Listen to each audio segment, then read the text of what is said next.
na direção das nossas necessidades espirituais. A garganta está um pouco inflamada, estava com essa gripe que está assolando por aí, mas a gente vai devagarinho até chegar. Eu quero convido a igreja para ler um texto na Palavra de Deus, segundo o livro dos Reis de Israel, no capítulo 4. Aliás, capítulo 2.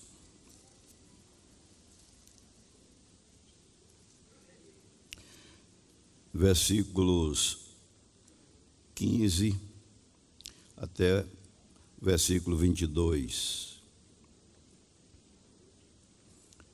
Segundo o livro dos Reis, capítulo 2, verso 15 ao 22, está escrito: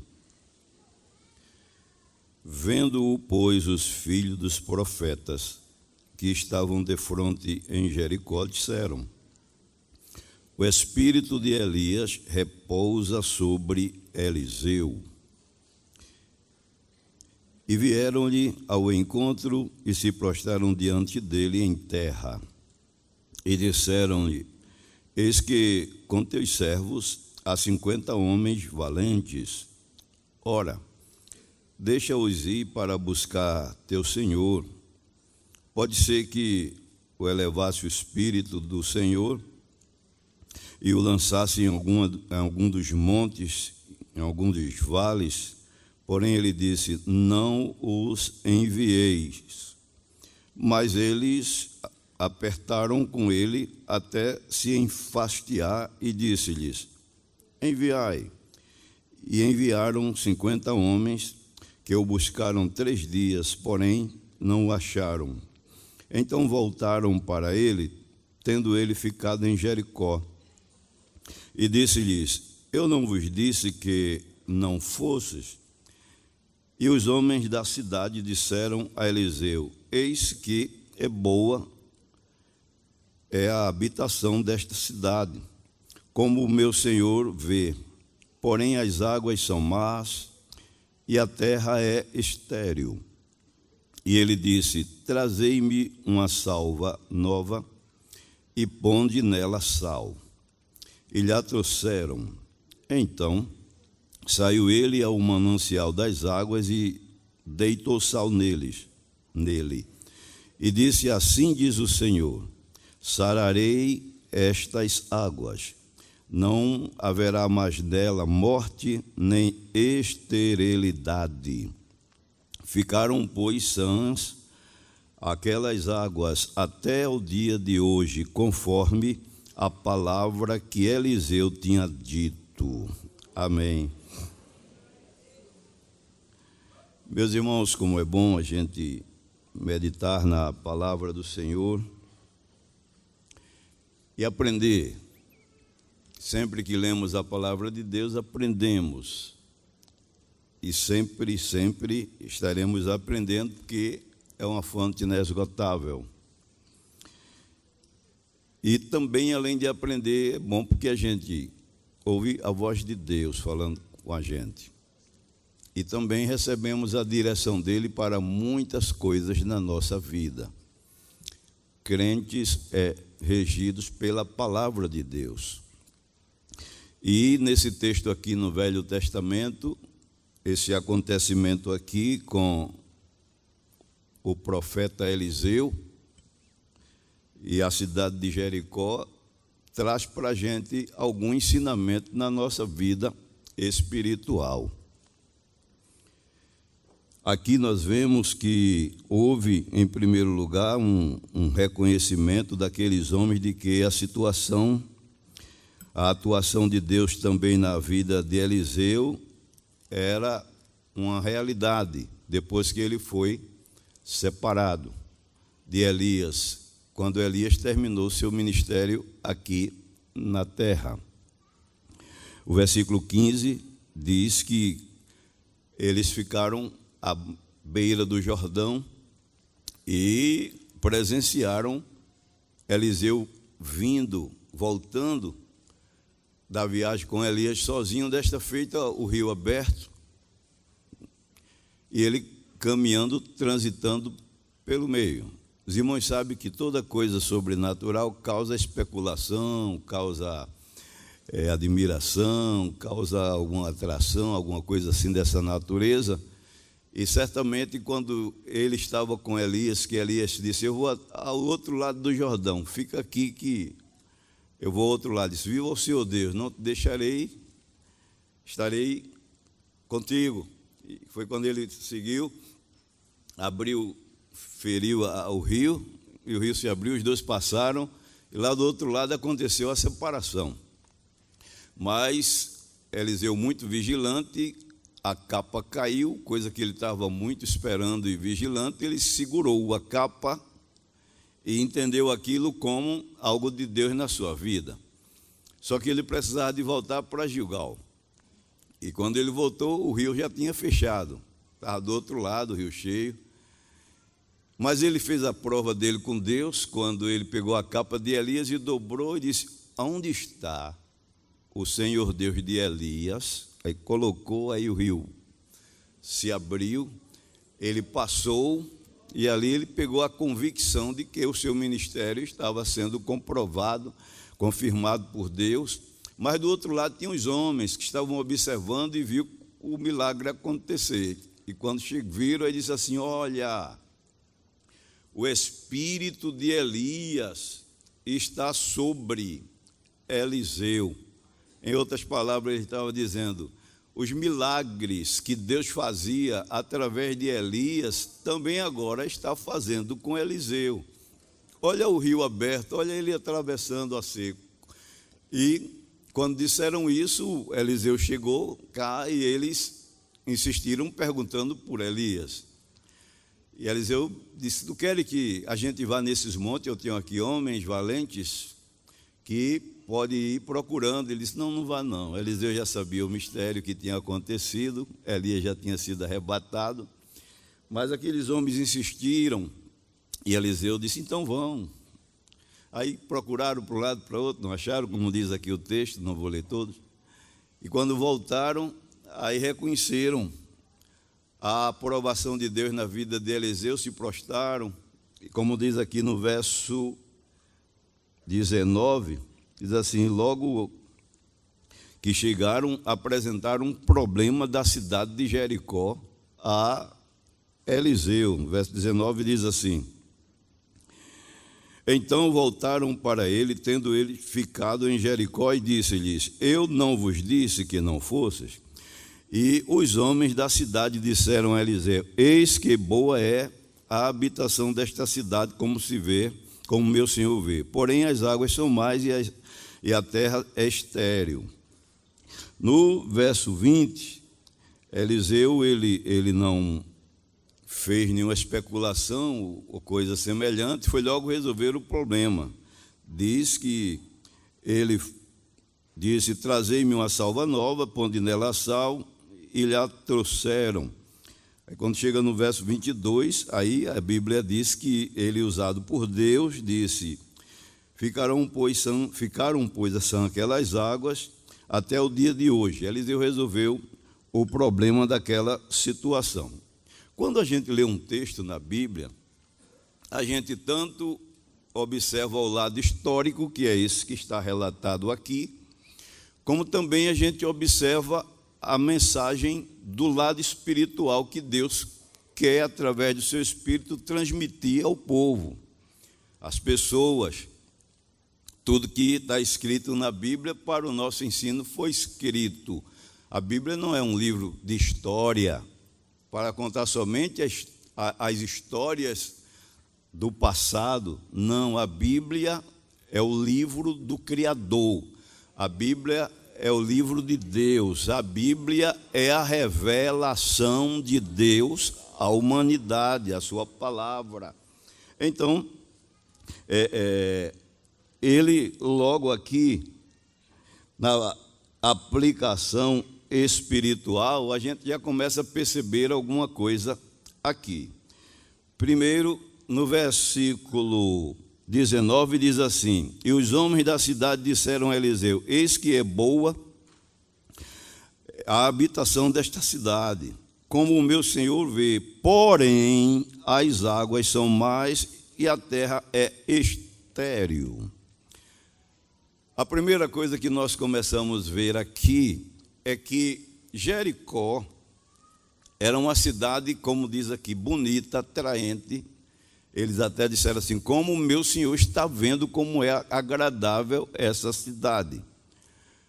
Mas até então eu chamo aquela cidade bonita da cidade das aparências. Por quê? Era uma cidade que era bonita, mas com vegetação, vamos dizer assim, artificial, porque a terra não tinha saúde para criar. As águas eram mar, não gerava vida. Então, os frutos que ali tinha, aparentemente, naquelas árvores para enfeitar aquela cidade, era artificial. E aqueles homens, quando chegou diante de Eliseu, que viu algo de Deus nele, logo confessaram essa situação. O meu senhor está vendo que a terra é bonita, mas essa terra aqui é estéril, não produz, não dá fruto, as águas são más. Em outras palavras, ele está dizendo: isso tudo que o meu senhor está vendo é uma coisa aparente. Mas agora eu estou trazendo para o senhor essa situação. O que é que a gente aprende aqui a princípio? É que sempre existiu o engano da aparência. Coisa ruim é a pessoa viver de aparência. Aqui tinha uma aparência natural, mas era artificial, antes de Eliseu chegar. Alegria aparente, paz aparente, felicidade aparente, mostrar que está vivendo uma boa vida, mas de forma enganosa. Lá dentro está dizendo, como os homens de Jericó: meu senhor está vendo que a terra é bonita, mas as águas daqui são más. Estava confessando.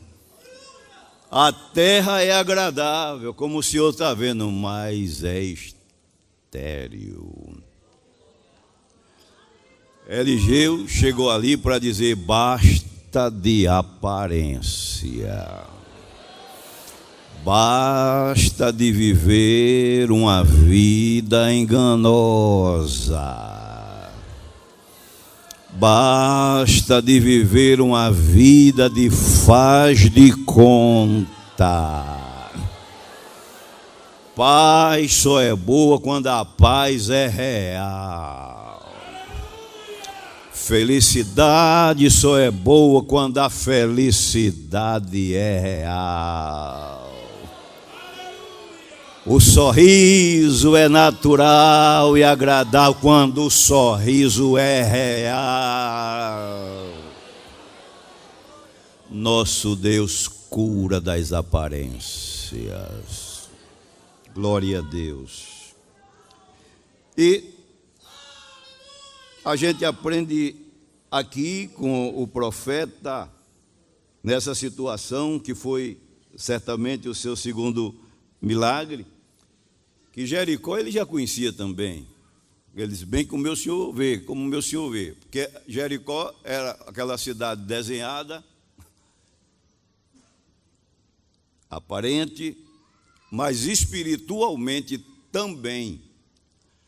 Ela estava vivendo uma aridez espiritual. Não era só aquelas águas infrutíferas, mar, para o solo, para a vegetação. Não. Espiritualmente também Jericó não estava nada bom. A terra não era só no lado físico, não. No lado espiritual também, a esterilidade nas coisas com relação a Deus ali era real. Até porque quando a gente lê, não vou me ater muito em detalhes, com relação a Jericó, a gente vê que a pluralidade dos deuses ali existia. Se venerava ali a deusa Azerá, que dizia que era a deusa esposa do Deus Supremo, Baal, Deus da tempestade, Mote, Deus da morte, Anat, irmã de Baal. Era uma salada. Além de culto de prostitutas rituais, espiritualmente não estava nada bom. E os irmãos sabem que quando as pessoas não honram a Deus, Deus também deixa de honrá-las. É bíblico. Deus disse na casa de Eli, aqueles que me honram, honrarei. Porém, aqueles que me desprezam serão envelhecidos, desprezados, desmerecidos. E a falta de honra a Deus atrai pobreza, atrai maldição, atrai malignidade. Ainda bem que Eliseu chegou, e Eliseu não chegou brincando. Quando contou a realidade a ele, ele deu logo, aqui já li aqui no versículo 19 e 20, que ele diz assim: traga para mim um prato novo, coloque dentro dele sal e me traga. Quando trouxeram, ele disse: agora eu vou na fonte de água que sai para jorrar aqui para toda Jericó, para todo esse solo aqui, eu vou lá. E quando chegou lá com o sal no prato, no vaso novo, colocou sal na fonte, disse: assim diz o Senhor, e estas águas sejam saradas e não haverá nela mais esterilidade. E pronto. Eu observo aqui que Deus, para tratar com abominação, com apostasia, com pecado, Ele não trata afagando. Poderia, assim, na nossa lógica humana, se as águas amargas, mar, vamos levar açúcar para adoçar essa água. É mais fácil na lógica. Mas ele foi logo no paradoxo, dizendo: traga sal num prato novo. Muitas vezes alguém não entende esse paradoxo das coisas de Deus, porque Deus trata pecado como pecado. Deus trata apostasia com apostasia. Deus cura a enfermidade com o remédio certo. A Bíblia mostra algumas coisas que o sal ele traz. A gente sabe que ali foi a palavra de Deus, mas assim diz o Senhor. Mas o elemento usado foi o sal, na fonte das águas. O livro de Ezequiel, no capítulo 16, quando Jerusalém resolveu se desviar dos princípios e dos mandamentos do Senhor para apostatar e viver no costume dos cananeus, Eteu, Jebuseu, aquele povo todo que foi descendente de Cã. Aí ele disse uma coisa importante aqui, foi um tratamento que ele deu quando as parteiras naquela época, tratava a criança recém-nascida. Aí ele diz aqui, Ezequiel 16:4, ele diz assim: e quanto ao teu nascimento, no dia em que nasceste, não te foi cortado o umbigo, nem foste lavada com água, para a tua purificação, nem tampouco fostes enfregada com sal, nem envolta em faixas. Aquela Jerusalém estava numa situação espiritualmente deplorável. Aí o profeta, Deus fez essa analogia, o profeta, com relação de uma criança que era nascida e não tinha dado a ela aquele tratamento costumeiro da época, que a parteira pegava a criança e cortava o cordão umbilical, lavava a criança, mesmo ela chorando, mas esfregava o sal, tirava toda a secreção, toda aquela impureza, envolvia em faixa, aí sim a criancinha agora ficava ali protegida, limpa. E quando diz os historiadores que a criança não era tratada dessa maneira, no crescimento dela apareciam sequelas, porque não foi tratada dessa maneira. E olhando direitinho a palavra de Deus, é um nascimento de uma criança, é um negócio meio difícil. Que a mãe está ali em dores, mas quando a criança nasce, ela não quer saber se está melada de secreção, de sangue, de tudo. Já olha para ver, meu filhinho. Mas quem está ali fazendo, a ver aquele sangue, aquela secreção, cortar cordão umbilical. Hoje não, que a tecnologia mudou, a limpeza, o higiene, é coisa mais moderna. Mas ali era uma coisa muito higiênica, que tinha que lavar, e para não pegar bactéria ou coisa semelhante, tinha que esfregar sal. E os irmãos sabem que sal em couro de criança, aquele courinho novinho, sensível, arde. E criança já nasce chorando, dou por vista a gritaria. Mas era tratada. O profeta estava dizendo que quando a pessoa nasce, Deus não trata com dengo, nasce de novo da água e do Espírito. A palavra de Deus nos ensina isso. Por quê? Porque quando a pessoa nasce, é uma criança que nasceu no Evangelho. Aí veio do pecado, com toda a mazela do mundo, com toda a impureza, com toda a sujeira lá de fora. É como aquela criança que estava ali, e a nação, não vou me ater a esse texto aqui, e a nação que estava em pecado, que estava em apostasia, que estava em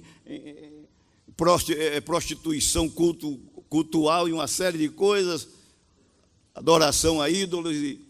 Aí ele tratou como uma criança, e quando ele dá o crescimento desta criança, mais na frente cuidou, e depois a pessoa se prostituiu, e depois teve o pago, mas o cuidado de Deus sempre presente. Mas voltando para a hora do nascimento, o salmista, no Salmo 51, e o versículo 2, ele diz uma coisa com relação ao nascimento, com a nossa vida diante de Deus. Ele diz assim: lava-me completamente da minha iniquidade e purifica-me do meu pecado, porque eu conheço as minhas transgressões e o meu pecado está sempre diante de mim. Contra ti somente pequei e fiz o que aos teus olhos era mal, que seja justificado quando falares e puro quando julgares. Eis que em iniquidade fui formado, e em pecado me concebeu a minha mãe. Primeira carta de Paulo aos Coríntios, no capítulo 6, verso 10, capítulo 6, versículo 10 e 11, ao que diz aqui a palavra: não erreis, nem os devassos, nem os idólatras, nem os adúlteros, nem os efeminados, nem os sodomitas, nem os ladrões, nem os avarentos, nem é muita sujeira, nem os bêbados, nem os maldizentes, nem os roubadores herdarão o reino de Deus. Aí o versículo 11 é onde vem o tratamento. É o que alguns têm sido, mas haveis sido lavados, mas haveis sido santificados, mas haveis sido justificados em nome do Senhor Jesus e pelo Espírito Santo. Quando chega aqui, recebe um tratamento, uma lavagem da palavra. Louvado seja o nome de Jesus para sempre. É por isso que muita gente, às vezes, acha ruim ser crente. Um dia eu fui pregar o evangelho a um cidadão, ele disse: eu acho até bonito ser crente, agora é ruim demais. Eu disse: como é que é bom e é ruim demais? Ele disse: por quê? Para ser crente é bonito, carrega a Bíblia, canta, agora é muita rigorosidade. Pessoa não pode fumar, não pode viver uma vida de namoro com outras mulheres sem ser a sua, não pode dançar, não, aí saiu, não pode. Eu digo: é exatamente isso. Porque quando a pessoa aceita Jesus, chega com tudo isso, como a criança, toda melada, é secreção, é tanta coisa, mas aqui o Espírito Santo já chega, já corta o cordão umbilical, já pega a palavra e começa a lavar. Aleluia! O sal é justamente o antídoto para proteger.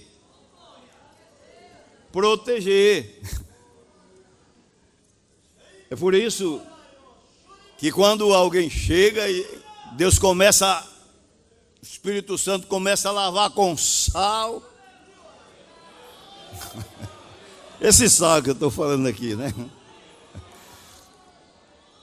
Aí alguém diz assim: se eu soubesse que ser crente era assim, é lavagem com sal.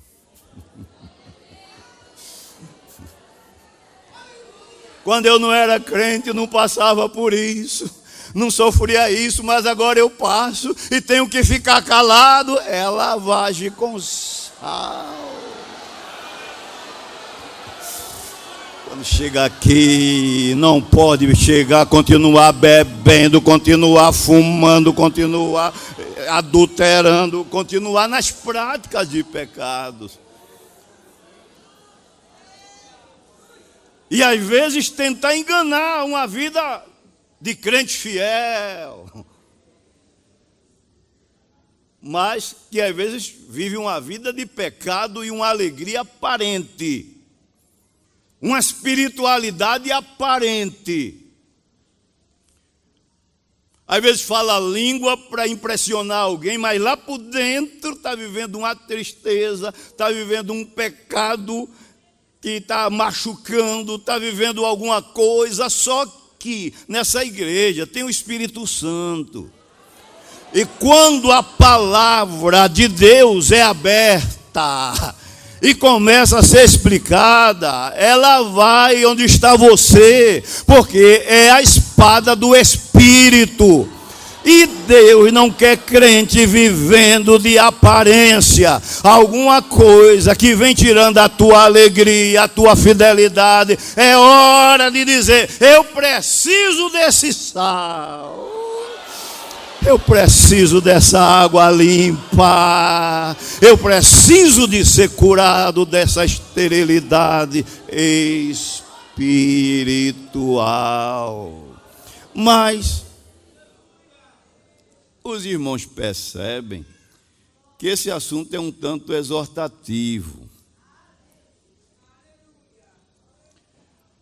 Porque o sal, ele tem os seus efeitos.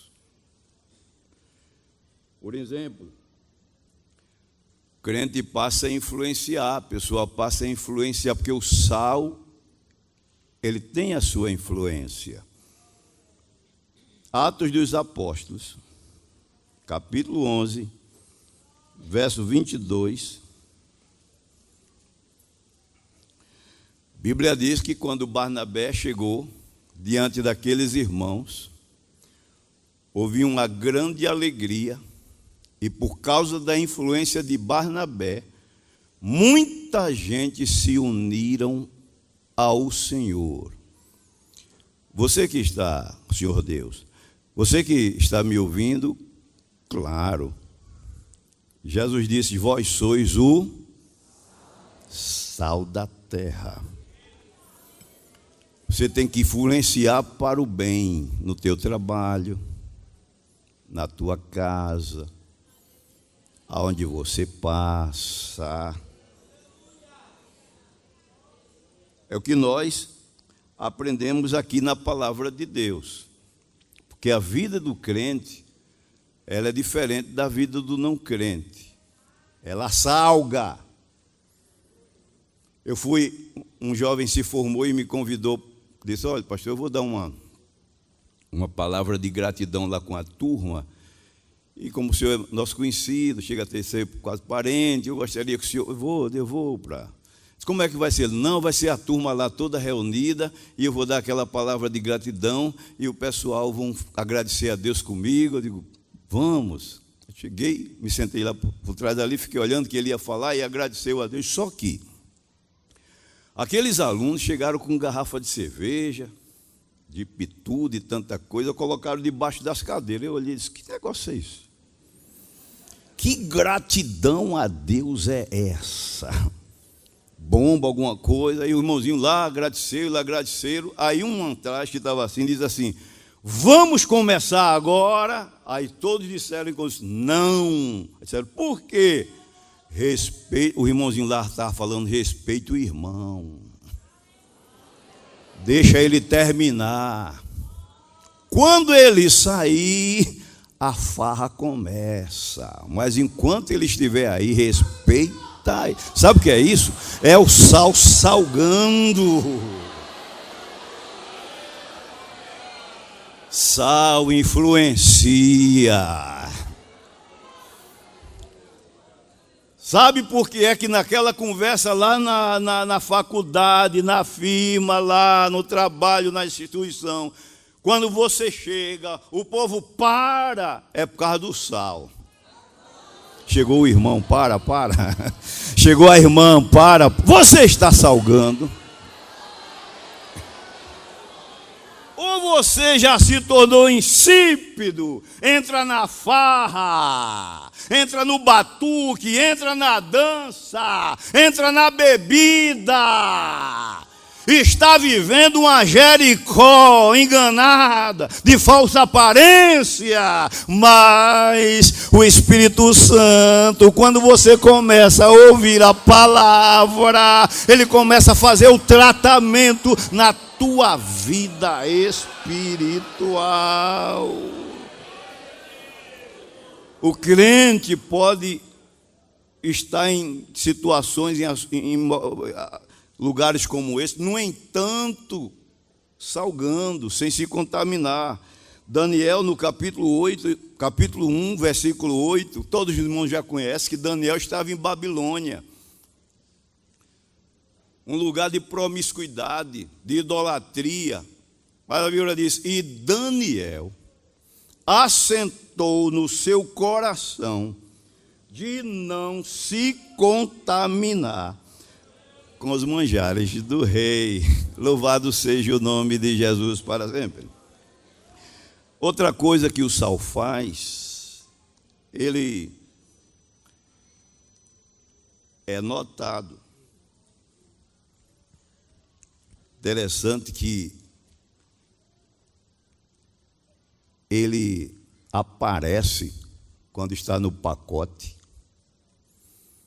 aparece quando está no saleiro, mas quando coloca ele na comida, ele dá o sabor e desaparece.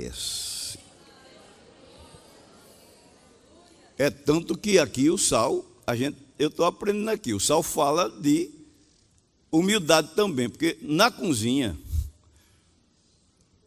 tem muitos condimentos, mas o sal não pode faltar. A pessoa vai fazer a relação da compra, o feijão, o arroz, raramente escreve sal. Mas o bichinho tem que estar lá. Faz a panelada. A gente vê o maxixe, vê o quiabo, vê a batata inglesa, vê o feijão, mas não vê o sal. Mas lá está salgando a panelada toda. Por que foi que Jesus comparou a gente ao sal? É esse princípio aí que eu vejo. João Batista, por exemplo, a Bíblia diz que João Batista, quando começou o ministério dele para preparar o caminho para Jesus, Mateus, no capítulo 3, verso 11 e 12, João Batista era cheio do Espírito Santo desde o ventre. A Bíblia chega a dizer que ele era como uma cana açoitada pelo vento. Mas quando ele começava a falar de Jesus, aí o povo afluía para ser batizado por ele. Aí ele começava a dizer: olha, eu estou batizando vocês com água, mas aí está vindo outro. Ele é mais poderoso do que eu. Eu não sou digno de desatar as alparcas dele, correia das alparcas dele. Eu batizo vocês com água, mas quando ele vier, vai batizar com o Espírito Santo e com fogo. Agora, outra coisa que eu acho interessante aqui em João capítulo 3 e o versículo 26. Quando Jesus começou o ministério, aí os discípulos de João começaram a observar a ascensão de Jesus. Aí foram a João, o versículo 26 do capítulo 3 diz assim: e foram ter com João e disseram-lhe: Rabi, aquele que estava contigo além do Jordão, do qual tu deste testemunho, ele batizando a todos vão ter com ele. João respondeu e disse: o homem não pode receber coisa alguma, se não lhe for dada do céu. Vós mesmos me sois testemunhas de que eu não sou Cristo, mas sou enviado diante dele. Aquele que tem a esposa é o esposo, mas o amigo do esposo que ele assiste é o que ouve. Alegra-se muito com a voz do esposo. Assim, pois, já esta minha alegria está cumprida. É necessário que ele cresça e que eu diminua. Que expressão de João aqui. Cheio do Espírito Santo. Uma cana açoitada. Na Bíblia fala do Espírito Santo. E João, quando falava, era aquela coisa. Mas quando ele ia falar de Jesus, ele procurava desaparecer. E quando os discípulos disseram assim: olha, ele está batizando mais do que o Senhor. Ele disse: como é? Mais do que eu? O esposo fica alegre quando escuta a voz da esposa. Era isso que eu queria ouvir. Convém que ele e que eu diminua. água desaparece. Sal salga, mas não aparece. Dá sabor, mas não aparece. Vós sois o sal. Eu estou falando aqui para crente. Porque a gente não é diferente, a gente passa por esses momentos. De repente a gente tem desejo de ser aplaudido, de ser notado. Quem não quer ser reconhecido? Só que quando a gente vai para a Bíblia, aí Jesus diz assim: vós sois sal. Deixe que eu apareça. Você só vai dar o sabor. Você só vai salgar. Quem vai aparecer sou eu.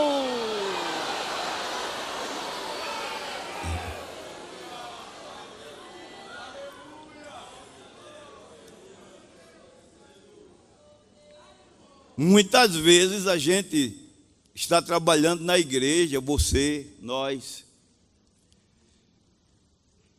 E quando se vai fazer alguma coisa, você trabalha, jejuma, se esforça, e está fazendo para Jesus. Mas de repente você esquece que é para Jesus. Aí eu quero ver o que é que vão dizer que eu fiz.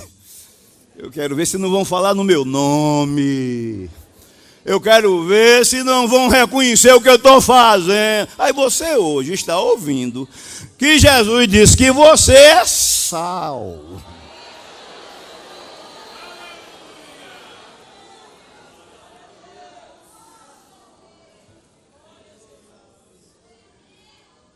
Fez uma festa em um determinado lugar, a irmã jejuou, orou, fez um trabalho.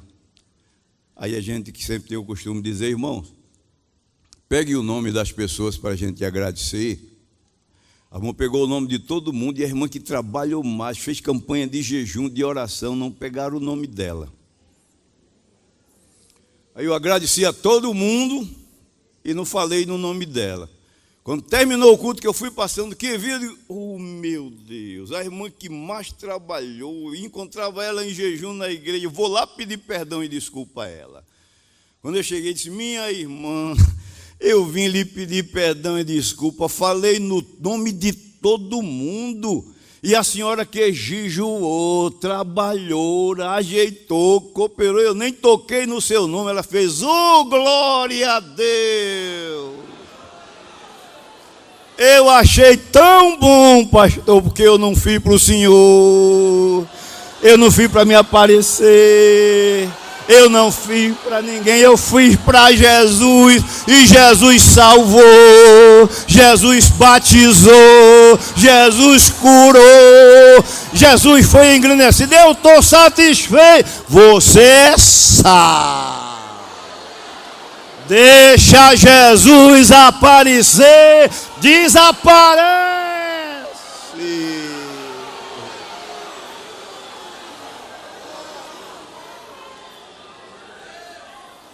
Quando nasce em nós o desejo de aparecer, Jesus diz: aparece que eu vou me embora.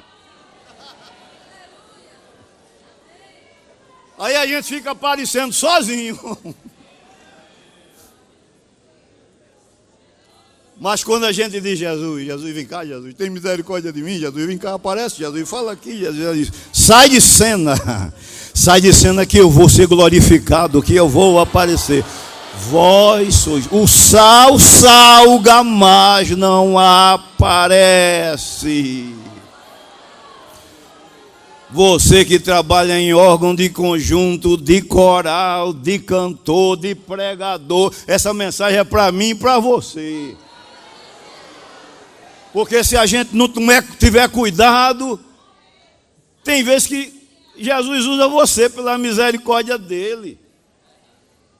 Tem vezes que eu digo: parece que Jesus me usou, meu Deus, pela misericórdia. Aí eu vou orar. Mas se eu não tiver cuidado, aí chega aquele irmão: olha, irmão, você quando cantou aquele hino, Olha, a igreja estava um gelo. Mas quando você começou a cantar, aí a pessoa, olha, irmão, a igreja estava... Mas quando o senhor prega... E já que eu estou falando nisso, às vezes tem um que começa a dar o relatório. Eu preguei em tal lugar e Jesus batizou 50. Eu preguei em tal lugar e Jesus curou de câncer. Eu preguei em tal lugar e Jesus falou assim. Aí um dia um veio me dizer, eu disse, ô irmão, quem foi que batizou mesmo? Quem foi que salvou mesmo? Quem foi que curou mesmo? Vós sois o sal da terra. Sal não aparece, mais salga. Não aparece, mas dá sabor. Jesus quer aparecer mais.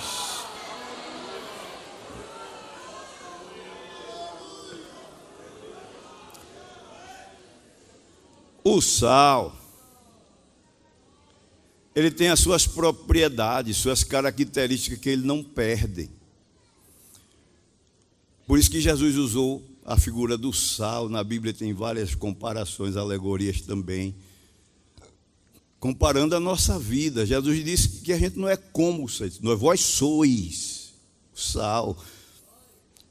Marcos 11:50, ele diz assim: haja, tenhas sal em vós mesmos. Pode colocar sal numa comida e colocar na geladeira lá. Deixa lá congelar. Tira, descongela e vai ver se o sal não está ali. Pega uma panela de pressão, coloca, tempera a comida, coloca sal e coloca fogo ali. Depois que desligar o fogo, que apagar, vai ver se o sal ainda não está ali. O que é que a gente aprende aqui na palavra do Senhor com isso aqui? Interessante. Quando Moisés estava no Egito, o Egito era um lugar promíscuo, era uma geladeira espiritual. E a Bíblia diz em Atos 7:22 que Moisés experimentou de todas as ciências dos egípcios. Hebreus 11:24 diz que o Egito era um lugar promíscuo. Mas Moisés, que recebeu os ensinamentos de sua mãe, do seu povo, continuou crente, salgando, sendo exemplo.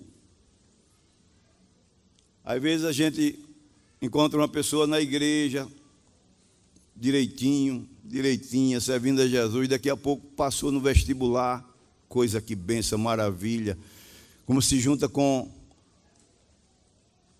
os amigos, com as amigas, aí começa a se degenerar, perder as características, perder o sabor. Quando a gente encontra, não sabe se dá paz, se dá bom dia, porque mudou a característica. Trajando como o mundo, se comportando como o mundo, com o palavreado do mundo, porque até isso a Bíblia ensina em Colossenses 4:6, sejam agradáveis as tuas palavras e temperadas com sal. Porque tem crente que a boca dele parece um manancial de água suja, de podridão, abre a boca, chama palavrão, apelídio, abre a boca e da boca dele só sai veneno para matar a vida de outro. Uma fonte venenosa. Irmão, esse assunto aqui é meio...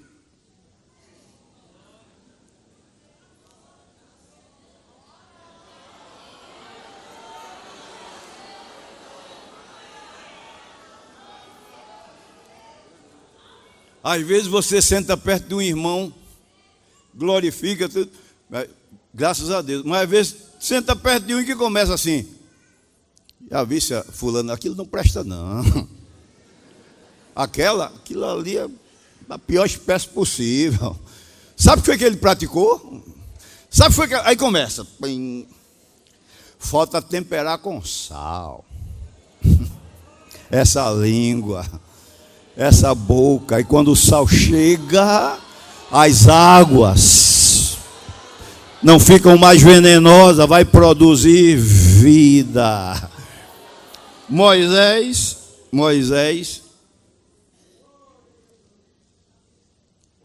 ele não se contaminou na geladeira do Egito. Resolveu deixar de ser chamado filho da filha de Faraó e enfrentar o vitupério com o povo de Deus, de que antes experimentar o gozo do pecado. Mas também pode colocar fogo no sal. De vez em quando não tem crente que parece que alguém coloca isso no colégio, em casa, num trabalho, em algum lugar, coloca na pressão e parece que o crente vai morrer esbaforido, cozinhado. Parece que ele vai deixar de ser crente agora. Deixa não, porque o sal verdadeiro não perde as suas características, a sua essência, a sua composição. A Bíblia diz no livro de Daniel, no capítulo 3, e o versículo 13, 14, 15, 16, quando conta a história de Sadraque, Mesaque e Abdenego, a pressão que ele sofreu para se misturar com os príncipes de Babilônia. Mas na hora que aqueles príncipes estavam reunidos, a banda pronta para tocar, a estátua de pé, e ali aquele status daqueles príncipes era para Sadraque, Mesaque e Abdenego dizer: olha quem está ali, doutor fulano de tal, rei fulano de tal, príncipe fulano de tal. Sabe de uma coisa, eu vou também entrar no meio dos outros, fazer a mesma coisa. Mas sal que é sal não perde a sua essência. Quando a banda tocou, que todo mundo se encurvou, eles ficaram lá. É tanto que quando chegou ao ouvido do rei, o rei enfureceu e mandou chamar aqueles três moços. A citação está aqui que eu falei. E quando chegou lá, disse: é de propósito, Sadraque, Mesaque, Abdenego, e vocês não têm feito caso de mim, nem têm se prostrado à estátua de ouro que eu levantei. Vou mandar os instrumentos tocar. E certo é que se vocês se encurvarem, tudo bem. Porém, se não, eu quero ver qual é o Deus que pode livrar vocês da minha mão. Como ele era o rei, poder na mão, era para os três ficarem. Mas os três começaram a dizer: ó rei, a gente não precisa te responder sobre esse negócio não. O Deus que nós servimos, Ele é quem pode nos livrar da tua mão, ó rei. Mas, se Ele não quiser livrar, ainda assim, fica sabendo que nós não nos prostraremos à estátua de ouro que tu levantaste, nem aos teus deuses. Irmão, crente que é crente salga em todo canto. E tem uma coisa: Deus chega na hora do aperto, Deus chega na hora do fogo. Quando tocou que eles não se curvaram, o rei se enfureceu, mandou aquecer 7 vezes mais e mandou buscá-los. Crente, quando tem convicção com Deus, ele não anda com as pernas tremendo com qualquer coisa. Ele não anda afinando com qualquer coisa. Deus vai permitir, então estou aqui, mas eu vou ser fiel a Ele. Eu vou salgar, eu vou manter as minhas características. aproveito neste simples palavra que eu estou te dando, meu irmão, minha irmã, meu jovem. Nós estamos vivendo um mundo apodrecido. A gente leva o menino para a escola. Quando o menino chega conversando, que a gente diz: meu Deus, o que foi que esse menino aprendeu na escola? Vai para a universidade. Quando chega na universidade, ideologias. Vai para a faculdade, satanismo e tanta coisa, imoralidade, promiscuidade. O mundo está apodrecido. E por que ele não apodreceu total ainda? Porque a igreja está como sal.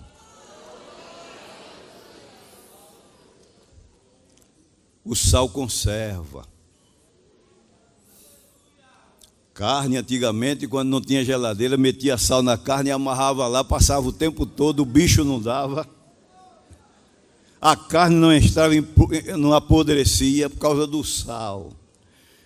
E a igreja está protegida.